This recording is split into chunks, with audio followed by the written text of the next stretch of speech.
এখানে আমরা আমাদের 4টি দফা তুলে ধরছি। দফা 1, 2018 সালে ঘোষিত সরকারি চাকরিতে কোটা পদ্ধতি সংস্কার ও মেধাভিত্তিক নিয়োগের পরিপত্র বহাল রাখতে হবে। দফা নম্বর 2, আদালতের পরিপত্র বহাল সাপেক্ষে কমিশন গঠন করে দ্রুত সময়ের মধ্যে সরকারি চাকরিতে সকল গ্রেডে অযৌক্তিক ও বৈষম্যমূলক কোটা বাদ দিতে হবে এবং কোটাকে ন্যূনতম পর্যায়ে নিয়ে আসতে হবে। সেক্ষেত্রে সংবিধান অনুযায়ী কেবল অনগ্রসর জনগোষ্ঠীর কথা বিবেচনা করা যেতে পারে এবং মুক্তিযোদ্ধার সন্তানদের জন্য সর্বোচ্চ 15% কোটা থাকতে পারে। মুক্তিযোদ্ধার নাতি নাতিরা এ কোটার আওতামুক্ত থাকবে। দফা নম্বর 3, সরকারি চাকরির নিয়োগ পরীক্ষায় কোটা সুবিধা একাধিকবার ব্যবহার করা যাবে না এবং কোটায় যোগ্য প্রার্থী পাওয়া না গেলে শূন্য পদগুলোতে মেধা অনুযায়ী মুক্ত নিরপেক্ষ মেধাভিত্তিক আমলাতন্ত্র নিশ্চিত করতে কার্যকর ব্যবস্থা নিতে হবে। আর আমাদের শরীরে এক ফোঁটা রক্ত থাকতে আমরা এই কোটা নামক বৈষম্য মেনে নিব না।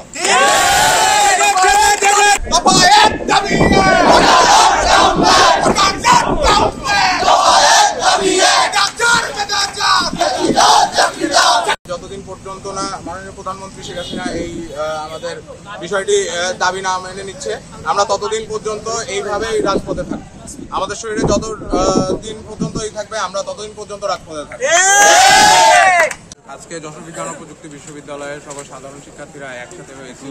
আমাদের আজকের মূল দাবি হচ্ছে আমরা কোটা পুনর্বহাল চাই না। গত 2018 সালেও বাংলাদেশের সকল ছাত্র সমাজ এই একটি আন্দোলন নিয়ে রাজপথে নেমেছিল যে কোটা প্রথার বিরুদ্ধে তারাই ছিল। বর্তমানে পুনরায় দেখা যায় নগদের কাছে সব গ্রাহকই প্রিয়, তাই তো সারা দেশে ক্যাশ আউট চার্জ সবচেয়ে কম। যে সরকারি বিভিন্ন চাকরির সেক্টরে আমাদের কোটা প্রথা পুনরায় জেগে উঠেছে এবং পার্সেন্টেজের হার পূর্বের তুলনায় অনেক বেশি, যা ভবিষ্যৎ চাকরি প্রার্থীদের জন্য অনেক অশনীয় সংকেত। এবং বাংলাদেশের ভবিষ্যৎ ছাত্র সমাজ যে সকল সরকারি সেক্টরগুলোয় যাবে, এই সেক্টরগুলোতে আমরা চাই না যে কোটা সম্পূর্ণ বিলুপ্তি। কোটা অবশ্যই একজন মুক্তিযোদ্ধার ক্ষেত্রে হতে পারে, কিন্তু সেক্ষেত্রে আমরা একটি জেনারেশন পর্যন্ত যেতে পারি, যেমন মুক্তিযোদ্ধার সন্তানরা একটি পার্সেন্টেজ পেতে পারে। পরবর্তীতে তাদের সন্তানির পর থেকে নাতি নাতনি পর্যায় পর্যন্ত কোটাটা যাওয়া কতটা যুক্তিযুক্ত, এটা আমরা প্রশ্ন রাখছি সরকারের কাছে। আজকে আমাদের সারা বাংলাদেশে এই কোটা পুনর্বহাল চাই না, এই বিষয়ে বিক্ষোভ সমাবেশ চালু হয়েছে। আমরা চাই যে বাংলাদেশ সরকারের প্রধানমন্ত্রী, মাননীয় প্রধানমন্ত্রী জননেত্রী শেখ হাসিনা, তিনি যেন আমাদের এই দাবিগুলো বিবেচনায় আনেন এবং কোটা পুনর্বহাল চাই না এই বিষয়টি নিয়ে তিনি যেন আর একটি বার মিটিংয়ের আয়োজন করেন। স্বাধীনতার 50 বছর পরেও কোটা প্রথা চালু রাখা একটি সম্পূর্ণ অন্যায় মনে করি আমরা।